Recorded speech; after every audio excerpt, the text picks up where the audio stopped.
Hello students. तो आज हम आपके लिए लाए हैं साइंस का क्लास 9 का वर्क एनर्जी एंड पावर। नाम से ही पता लग रहा है वर्क एनर्जी एंड पावर।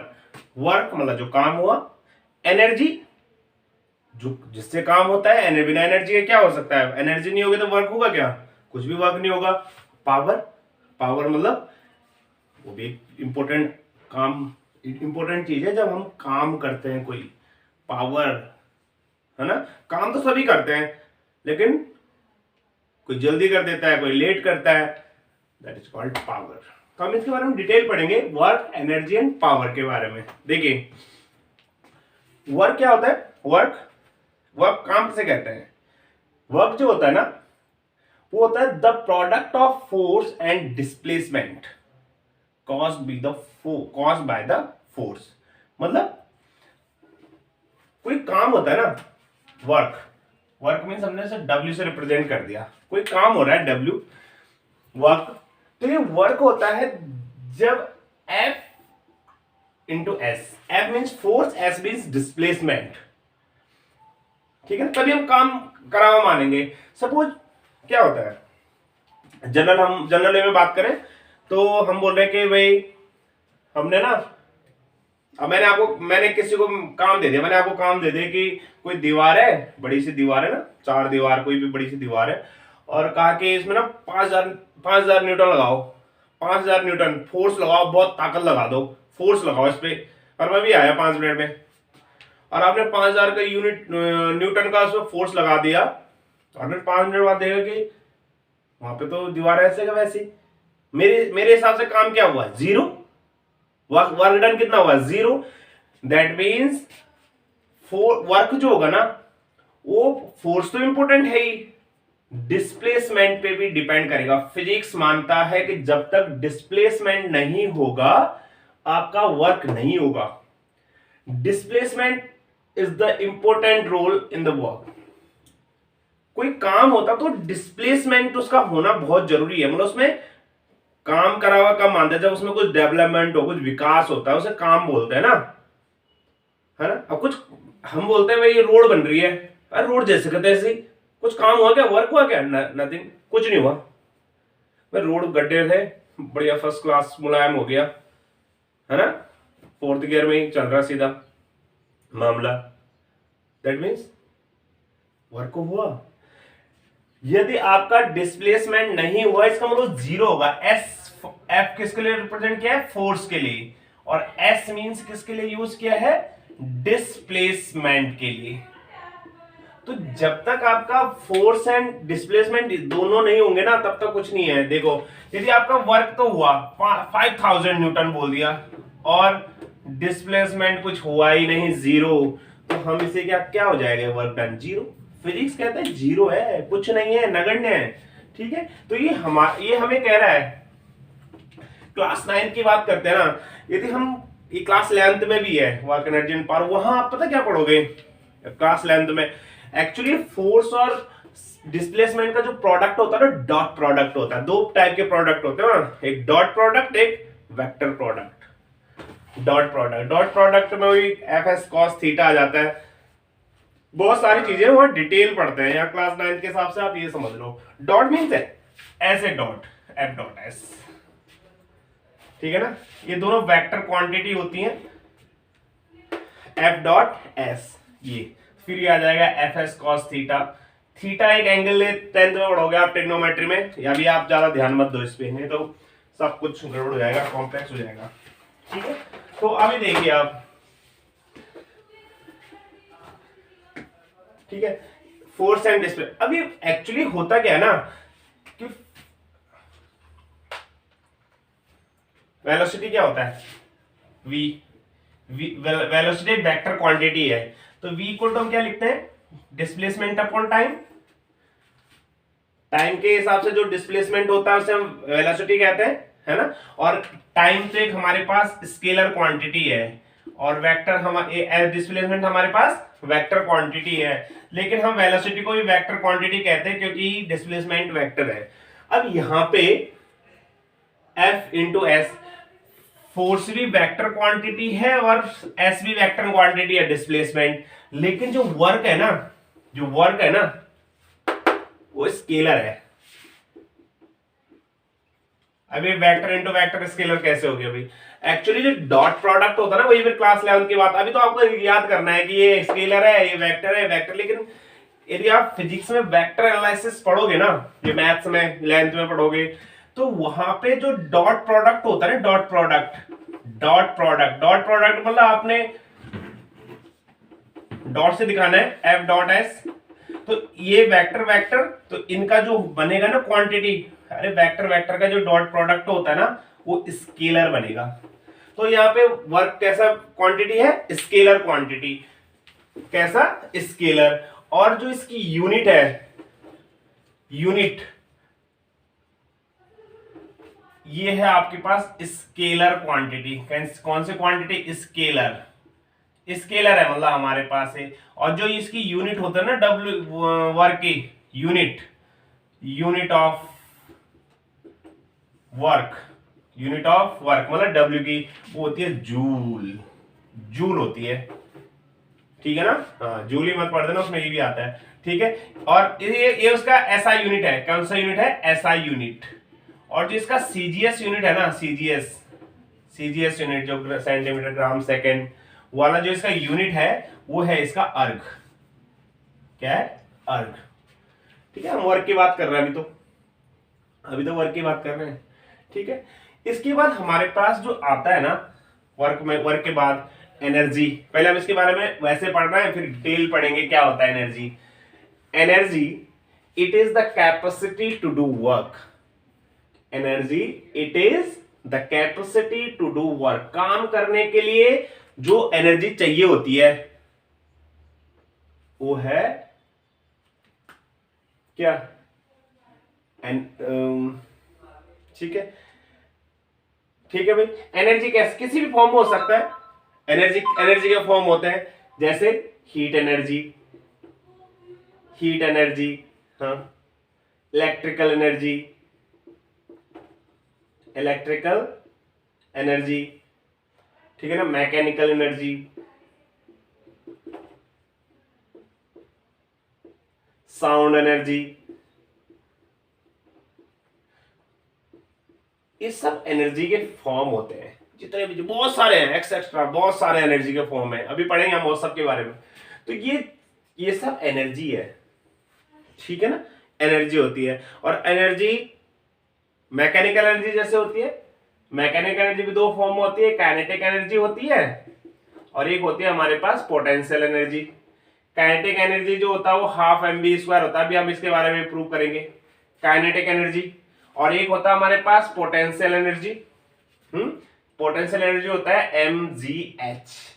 इनके बारे में डिटेल पढ़ेंगे। v क्या है? ये फाइनल वेलोसिटी है। m मास होगा, बिना मास का कोई बॉडी, तो बिना मास का कोई होगा ही नहीं।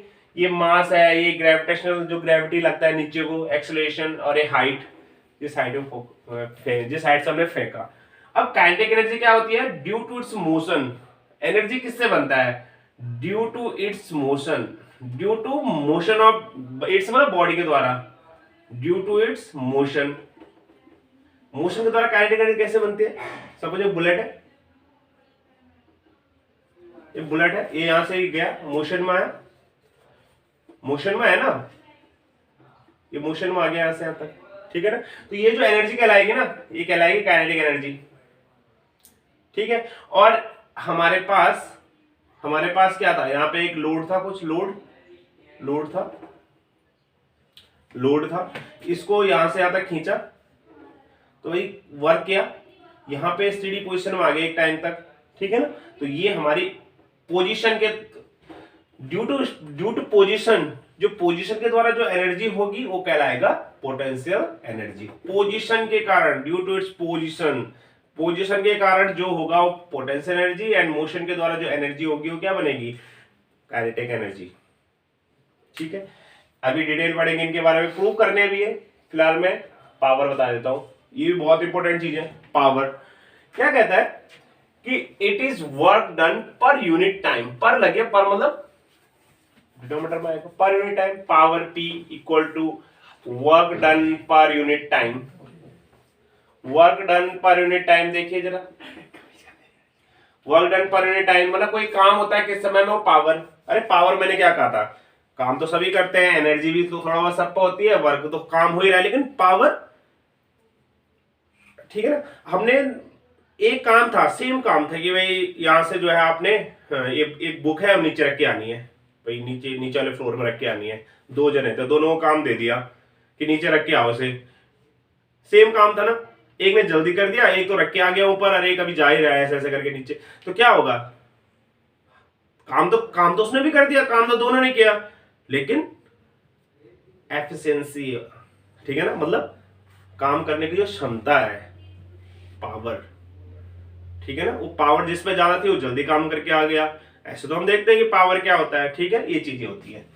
तो पावर, ठीक है, पावर और का यूज होता है, देखिए जनरली, अच्छा पावर के बारे में जान लेते हैं हम, ठीक है। पावर की जो यूनिट है ना, पावर की जो यूनिट है वो होती है वाट, ठीक है ना, यूनिट ऑफ पावर, ध्यान से समझ लो, नहीं तो फिर ये भी वाट ही लगा देगा, ठीक है ना। यूनिट क्या हो गया, यूनिट ऑफ पावर क्या हो गया, वाट, ठीक है ना, वाट समझते हो ना, जेम्स वाट के कारण बना था।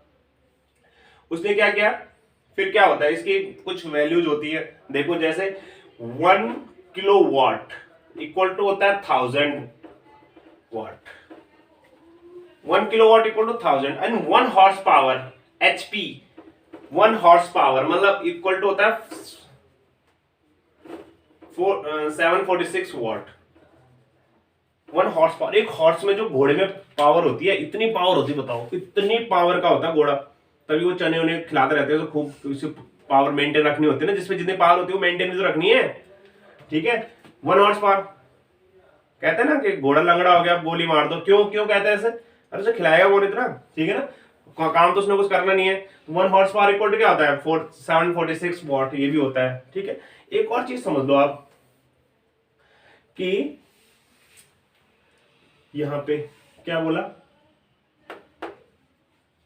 एक होती है पावर के बारे में, जैसे हम लोग घरों में इलेक्ट्रिसिटी यूज करते हैं ना, इलेक्ट्रिसिटी जो आती है घर पे, उसका बिल आता है, किस पे आता है, वो पावर पे तो डिपेंड करता है ना, कितना यूनिट, वो यूनिट क्या बनता है, कितना एनर्जी कंज्यूम किया, कितना एनर्जी खपत की हमने, वो उसको नापते हैं, एक्चुअली वो वाट में नहीं नापते, वो नापते हैं किलोवाट में, किलोवाट आर में नापते हैं, तो 1 किलोवाट आर, 1 किलोवाट आर, है ना। और एक आपको और चीज समझा दूं कि जो वाट पर सेकंड होता है ना, वो पावर होता है, देखो वाट पर सेकंड, ठीक है ना, ये देखो, अब देखिए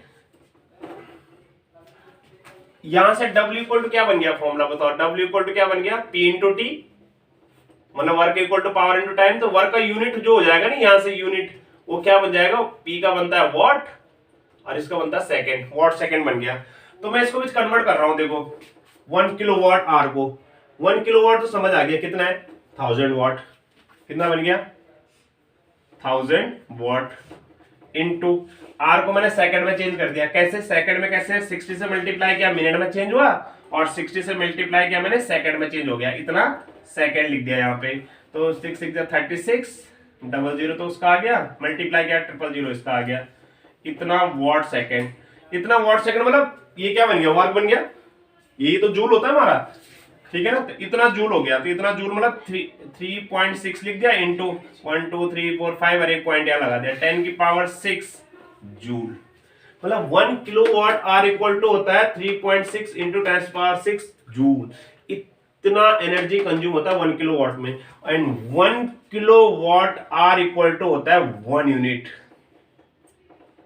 1 यूनिट। तब आप बोलते हो कि भाई हमारे तो 150 यूनिट खपत हुआ है, 150 मतलब 150 वाट, 150 किलोवाट आर, ठीक है ना, घंटे के हिसाब से हम देखते हैं ना, टाइम भी तो होता है कितना चला, ठीक है, इसलिए तो अब एलईडी आ गए 9 वाट का, 15 वाट का, छोटे छोटे, है ना, नहीं तो 100 वाट के वो पीली लाइट हो तो बहुत बिल आता था, ठीक है, तो बहुत कम कंज्यूम होता है बिल, ठीक है ना। अब ये आ गया हमारा बहुत एनर्जी कंज्यूम जितना भी किया, जो एनर्जी होती है ना, एनर्जी ये वर्क से रिलेटेड है, ठीक है ना, एनर्जी और वर्क एक ही चीज तो है, मतलब एनर्जी और वर्क एक ही चीज मान लो आप उसे, ठीक है ना। एनर्जी होगी तो काम होगा, काम होगा तो एनर्जी आएगी, दोनों चीजें होती हैं, ठीक है। तो दोनों एक दूसरे से रिलेटेड है। तो आपको मे बी ये चीज समझ आ गया होगा। इसके बाद आता है आपका law of conservation of energy. अभी इसके बारे में हम डिटेल पढ़ेंगे तो हम प्रूव करेंगे कि हाफ एम बी स्क्वायर क्या होता है। अब ये आएगा law of conservation of energy.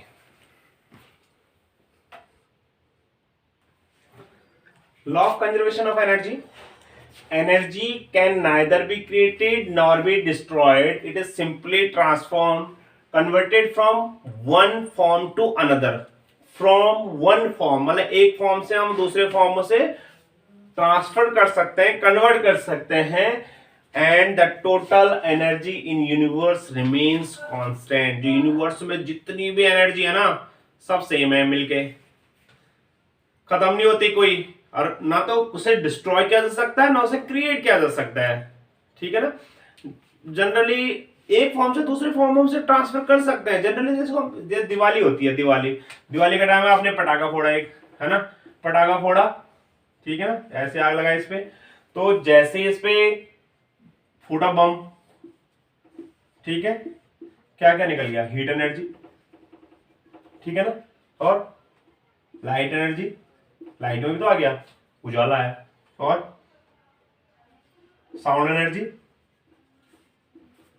बने ना। और ये जो एनर्जी है ना, ये हम सोच रहे हैं क्रिएट हो गया, इससे क्रिएट नहीं हुआ है, ये ट्रांसफर्ड हो गया है, कन्वर्ट हो गया है। एक्चुअली इसके अंदर जो एनर्जी थी वो केमिकल एनर्जी थी। कौन सी एनर्जी थी, chemical energy. Chemical energy transfer हो गई, देखो heat energy, light energy, sound energy, इनमें कन्वर्ट हो गया है। तो ये law of conservation of rule के हिसाब से ही हुआ है। Law of conservation of energy, energy can nether be created not be destroyed, ना उसे क्रिएट किया जा सकता है ना उसे डिस्ट्रॉय किया जा सकता है। एक फॉर्म से हम उसे दूसरे फॉर्म में कन्वर्ट कर सकते हैं। जैसे क्या, टेलीफोन, क्या होता है टेलीफोन में, फोन में क्या होता है, हम बोल रहे हैं ना, बोल रहे हैं, क्या आ रही है, साउंड, साउंड एनर्जी, है ना। फिर क्या हो रहा है, उससे जो है फोन में से फिर किस में चल जा रहा है, इलेक्ट्रिक एनर्जी, फिर वेव एनर्जी, फिर आपके कानों में पहुंच रही है, फिर वो कन्वर्ट हो जा रही है किसमें, साउंड एनर्जी में। तो दैट मीन्स हमारे पास क्या हो रहा है कि ट्रांसफर हो रहा है एनर्जी का, हम उसे क्रिएट नहीं कर रहे हैं, उसे डिस्ट्रॉय कर रहे हैं, ट्रांसफर हो रहा है एक फॉर्म से दूसरे फॉर्म में। और सब कुछ मिला के चाहे उसे किसी भी इधर उधर उधर करे हुए ना, जो टोटल जो एनर्जी आएगी ना आपके पास, वो आपका वही रहेगा जो पहले था, कहीं से कहीं चेंज नहीं होगा। ये कहता है law of conservation of energy कहता है। उससे पहले थोड़ा हम इसको प्रूफ पढ़ेंगे इसके बाद कि law of conservation of energy होता है, लेकिन उससे पहले थोड़ा हम मैकेनिकल एनर्जी के बारे में समझ जाते हैं, है ना, एनवर्क एनर्जी थ्योरम। मैकेनिकल एनर्जी क्या बोला था मैंने, मैकेनिकल एनर्जी क्या होता है, मैकेनिकल एनर्जी होता है टू टाइप से, कौन से, काइनेटिक एंड पोटेंशियल।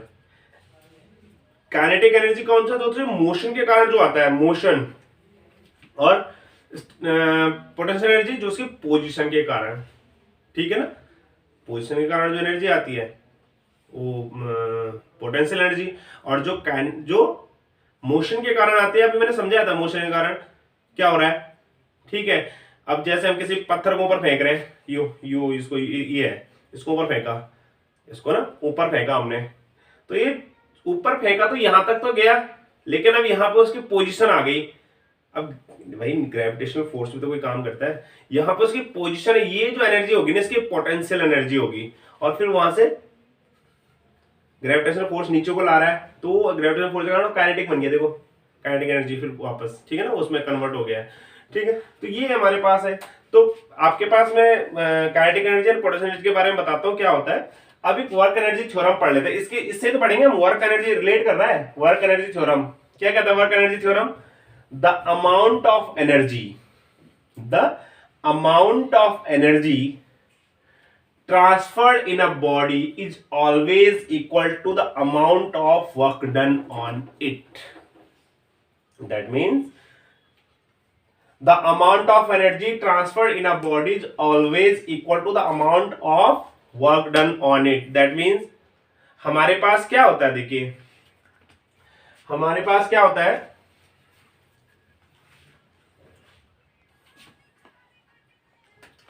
होता क्या है, देखो वर्क एनर्जी थ्योरम में देखें, जैसे हमारे पास कोई ऑब्जेक्ट है ना, या ये चीज है, हमने इसको क्या किया, फोर्स लगाया, यहाँ पे फोर्स लगाया तो ये एक्सेलरेशन से गया, ठीक है, ए क्या होता है, यहां पे जाएगा तो इसका डिस्प्लेसमेंट हुआ, यहां पे इनिशियल इसका वेलोसिटी कितना है u, और यहां पे पोजीशन पे यहां पहुंच गया तो यहां पे कितना है v, initial velocity u and final velocity कितना है इसका v, ठीक है। अब ये बॉडी है तो इस बॉडी का कहीं ना कहीं तो मास होगा ना, इस बॉडी का कहीं ना कहीं क्या होगा, मास होगा m, बिना मास का भी बॉडी कहां होगा, मास तो होगा इसका।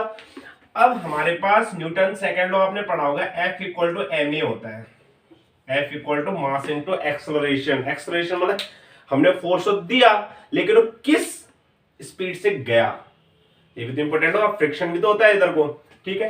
तो हमारे पास वर्क क्या होता है, वर्क इक्वल टू क्या होता है, F इंटू एस, मतलब फोर्स इंटू डिस्प्लेसमेंट, तो वर्क इक्वल टू F कितना हमारे पास ma इंटू एस, ये हमारे पास आ गया।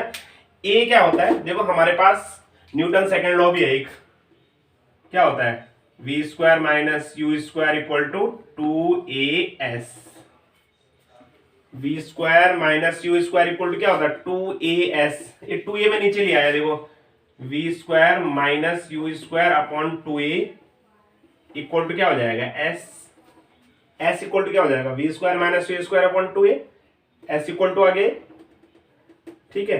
तो अब देख लो हमने s की वैल्यू रख दिया तो w इक्वल टू क्या हो जाएगा m इंटू ए इंटू देखो v square minus u square upon 2a, a से कैंसिल हो गया तो w इक्वल टू अपॉन में ना तो हमने बाहर लिख लिया m, अंदर मल्टीप्लाई करें तो v square minus half mu square,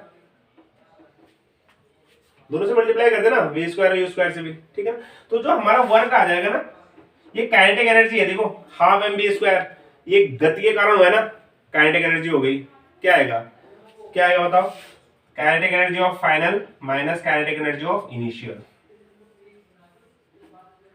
final minus initial, kinetic energy initial मतलब जो स्टार्टिंग में था, इनिशियल कैसे पता लगा, यू स्क्वायर से, इनिशियल वेलोसिटी है, v स्क्वायर क्या है फाइनल kf, ठीक है।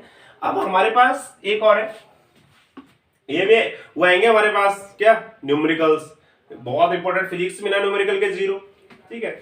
अब एक बॉडी है यहाँ पे, मास है वही, ठीक है, हम इसे यूं लटका दिया, खींचना है ऊपर को, ठीक है, तो इसका मास है m, इसमें ग्रेविटेशनल वो लगेगा भाई, नीचे को फोर्स लगेगा तो ऑब्वियसली ग्रेविटी जो होता है एक्सेलरेशन, इसकी हाइट हमेशा हमने मान ली h हाइट पे से धकेलना ऊपर, खींचा यहाँ पे लिया, यहाँ पे तो पोजीशन आ जाएगा इसका, ठीक है। तो अब इसका वर्क क्या हो जाएगा F इंटू एस, F क्या हो जाएगा m है ना, तो यहाँ पे हमने mg ले लिया क्योंकि ये भी एक्सेलरेशन है नीचे, ये जो एक्सेलरेशन रहा है एक जगह g लिख दिया हमने, तो w इक्वल टू क्या जाएगा mg, ठीक है ना। और s कितना है डिस्प्लेसमेंट कितना हुआ h, ये आया आपका पोटेंशियल एनर्जी, और हाफ एम बी स्क्वायर क्या होगा आपका काइनेटिक एनर्जी, तो काइनेटिक एनर्जी आया आपका हाफ एम बी स्क्वायर, कैसे पता लगा हमें हाफ एम बी स्क्वायर आया काइनेटिक एनर्जी, ये के ई, ये वर्क जो होगा एक एनर्जी, हमने क्या बोला वर्क जो होगा एनर्जी के इक्वल है ना, तो जो एनर्जी आई वो कितनी आई इतना के ई काइनेटिक एनर्जी। अब एक्चुअली काइनेटिक एनर्जी इनिशियल होगी ना जीरो होगी, क्यों, क्योंकि यू क्या है, इनिशियल में वेलोसिटी कितना है जीरो, इनिशियली वेलोसिटी कितना है जीरो है, तो जो काइनेटिक एनर्जी हम मानते हैं ना वो ये आ जाएगा, देखो kinetic energy equal to zero वाला जीरो का स्क्वायर जीरो, तो ये आ जाएगा हाफ एम बी स्क्वायर, ये डेरिवेशन भी है इनका, ठीक है। और पोटेंशियल एनर्जी आपको निकल गया क्या mgh, ये डेरिवेशन है इन दोनों पे, ठीक है, ये चीज है। Law of conservation of energy क्या था, क्या कह रहा है कि energy can neither be created nor be destroyed. It is simply converted from one form to another. The total energy in universe remains constant. ठीक है, अब law of conservation of energy को हम प्रूव कर रहे हैं। Law of conservation of energy को हम क्या कर रहे हैं, प्रूव कर रहे हैं कि हमेशा कांस्टेंट सेम रहता है। कांस्टेंट मीन सेम, कांस्टेंट आने का मतलब सेम रहता है, हमेशा सेम रहता है कहीं पे भी। तो सपोज ये है, ठीक है ना, ये इसकी हाइट कितनी है, h हाइट है। देखो ये हमने हाइट कितनी मान ली, h हाइट मान ली, ठीक है ना। मास कितना होगा, m। यहाँ पे क्या था ना, हमने क्या लिया, एक यहाँ से हम खींचा, इसका मास कितना है m। नीचे को g भी लगेगा, g मतलब, अरे g लगेगा मतलब रिस्पेक्ट देनी है उसे। g का मतलब ये हो गया कि जो एक्सेलरेशन होता है ग्रेविटी के, ड्यू टू ग्रेविटी, ठीक है ना, g बोल दिया उसे, ठीक है ना। ठीक है, अब यहाँ देखो हमारे पास क्या आता है, लॉ ऑफ हमने 3 पॉइंट ले लिए। एक पॉइंट ए यहाँ पे है, ठीक है, और एक पॉइंट है बी, और एक पॉइंट है हमारे पास सी यहाँ पे। ए बी एंड सी हमने 3 पॉइंट ले लिए, जी को हम बाद में देख लेते हैं, है ना। A B and C, A point मतलब जहां पे यहाँ पे स्टेट पोटेंशियल, और यहाँ पे बी, और ये पॉइंट है सी, ठीक है। तो हम यूं ही मान लें कि इसका जो प्रूफ कर रहे हैं ना, law of conservation of energy का जो प्रूफ कर रहे हैं, ये आता है कभी कभी डेरिवेशन, बहुत इंपॉर्टेंट है, ठीक है। अब हमारे पास क्या है कि जब इसका प्रूफ करेंगे तो सपोज मतलब total energy in point A, मतलब ए पे जो टोटल एनर्जी होगी equal to total energy in B equal to total energy in C, मतलब ये भी हम प्रूव कर देंगे ना, तो प्रूफ हो गया। हमने माना क्या है, लास्ट लाइन देखो, the total energy in universe remains constant, मतलब कांस्टेंट होगा, हमेशा बदलेगा नहीं। तो क्या होगा देखिए, अब निकाल लो, यहां पर जो भी एनर्जी आती है, जो TA होगा, ए पे एनर्जी देखो जरा, ए पॉइंट पे एनर्जी क्या होगा, टोटल एनर्जी ए। यहां पर इनिशियल वेलोसिटी क्या होगा, u, समझ रहे आपने, एक पहले हम पढ़ चुके हैं लास्ट चैप्टर में। और फाइनल वेलोसिटी क्या होगा, v। इनिशियल वेलोसिटी क्या है, u, एंड फाइनल वेलोसिटी क्या है, v। क्या बनेगा देखो जरा, एनर्जी क्या होगा, ए पे एनर्जी क्या होगी, टोटल एनर्जी इन ए पे TA इक्वल टू क्या बनेगा, क्या बनेगा भाई, हमारे पास मास कितना है, m, कितना बनेगा, m, ठीक है। पहले भी मैं आपको बता दिया था कि यहां पे क्या होगा, पोटेंशियल एनर्जी होगी, है ना। तो डेफिनेशन में पहले लिख चुके हैं कि यहां पे पोटेंशियल एनर्जी होगी ए पॉइंट पर, क्यों, पोजीशन है। तो वहां पे क्या होगा, टोटल मास m, पहले भी इसका बताया था, और g and h displacement f, अरे ये होता ना TA इक्वल टू क्या होगा, F into S, force into displacement, force क्या हो गया, MA according to Newton second law, M into G, यहाँ पे एक्सेलरेशन है, और H हमारे पास क्या होगा, डिस्प्लेसमेंट हो गया ना, ऊपर पूरा डिस्प्लेसमेंट H हो गया, देखो, ठीक है। तो mgh, तो A TA पे जो एनर्जी हो कितना है, mgh, और जो B पॉइंट पे होगा कितना होगा, TB मतलब टोटल एनर्जी इन B। अरे टोटल एनर्जी बन रही है क्या, हाफ mv स्क्वायर, ये तो बनता है हाफ mv स्क्वायर। और न्यूटन, अरे एक सेकंड लॉ क्या होता है, second law of motion, v square minus u square equal to 2as। तो a क्या है यहाँ पे, g, और s क्या है, h। देखो ऊपर की बात चल रही है ना डिस्प्लेसमेंट की, तो u तो आपका 0 है, इनिशियल तो 0, यहाँ पे तो u 0 हो गया ना, हाँ इनिशियल तो 0 होगा, तो v स्क्वायर इक्वल टू क्या आ जाएगा, 2gh, रख दो यहाँ पे वैल्यू, तो 1/2 m इंटू 2gh, 2 से 2 कैंसिल, कितना आ जाएगा, mgh। ये क्या आया हमारा, TB।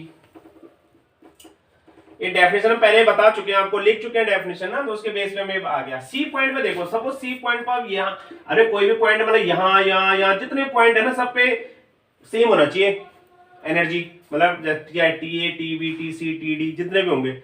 सपोज सी पॉइंट पे देख रहे हैं हम कि यहाँ पे x आ गया, तो ये वाली डिस्टेंस कितनी बची, h माइनस एक्स। तो अब सी पॉइंट पर हमने देखा तो कितना बना, देखिए यहां पे जो हमारा टीसी बना वो बन गया हाफ mv² माइनस, ठीक है ना, यहां से यहां तक आ गया ना, यहां से यहां तक आ गया, क्या आ गया बताओ, half mv² minus half mu², ठीक है ना। यहां सी पॉइंट पे कोई एनर्जी तो होगी, यहां पे तो पहुंचा है, ठीक है ना। तो क्या आ गया, इनिशियल के कारण हमारे पास हाफ m, देखिए हम v², यहां पे क्या बनेगा, पोजीशन v² की, इसकी भी डेफिनेशन है देखो, तो डेफिनेशन हम पहले इसकी डेफिनेशन पढ़ लेंगे, उसके बाद हम करेंगे, ठीक है ना। तो हम डेफिनेशन पढ़ेंगे इसकी पहले। देखिए टीसी जो होगा ना, total energy in C equal to क्या होगा, PC into KC, that means energy क्या होता है, टोटल होता है ना, टोटल मतलब पोटेंशियल प्लस काइनेटिक, तो पीसी मतलब सी पॉइंट की बात कर रहे हैं हम, ठीक है ना। तो क्या होगा, mgh होता है ना पोटेंशियल एनर्जी, तो mgh, h कितना है, हाइट कितनी है सी तक की, h माइनस एक्स प्लस, देखो यहां पे काइनेटिक एनर्जी क्या होगा, kinetic energy in C point क्या बनेगा, वही चीज आगे फिर अगेन क्या, हाफ mv², हाफ mv², तो हाफ m और v², ये आ गया हमारे पास हाफ mv²। अब ये फिर वो सेम चीज, ये चीज आ गया हमारे पास, v² के हम क्या लिख देंगे 2gh, v² की जगह क्या लिख देंगे हम 2gh। अब यहां देखो mgh minus mgh minus mgx plus, देखो ये आएगा v² minus u² equal to 2gh, और h की जगह क्या लिख देंगे हम x, क्यों, क्योंकि इसकी हाइट तो x ही है ना, x डिस्प्लेसमेंट हुआ x, तो 2gx, तो क्या जाएगा हमारे पास v² इक्वल टू u तो 0 हो गया, इनिशियल तो 0 है, इक्वल टू 2gx, तो v² की जगह लिख देंगे हम 2gx plus half m 2gx, 2 से 2 कैंसिल, तो ये आ जाएगा आपका mgh माइनस mgx प्लस ये आ जाएगा आपका mgx, से कैंसिल हो गया, तो क्या बन गया आपका mgh। तो आपने क्या देखा कि जो a पे है उतना ही आपका tb है, इक्वल टू उतना ही आपका tc है। में होपफुली आपको ये सब समझ आ गया होगा, ठीक है। इसके बाद हम अब इनके न्यूमेरिकल करेंगे पूरे, ठीक है, तो नेक्स्ट वीडियो में हम इसके न्यूमेरिकल करेंगे, ठीक है। तो ओके बाय, एंड होपफुली आपको पूरे वीडियो में पूरा चैप्टर समझ आ गया होगा। और यदि आपको अच्छा लगा, आप चाहते हैं कि आगे ऐसे वीडियोज मिलते हैं, तो लाइक कीजिए, चैनल को सब्सक्राइब कीजिए, और कमेंट सेक्शन में आपने डाउट जरूर लिखिए कि आपको कहीं पर डाउट होगा तो आप हमें बताइए, फिर आप नेक्स्ट टॉपिक में हम आपको क्लियर करने की पूरी कोशिश करेंगे, ठीक है। ओके, धन्यवाद, बाय बाय।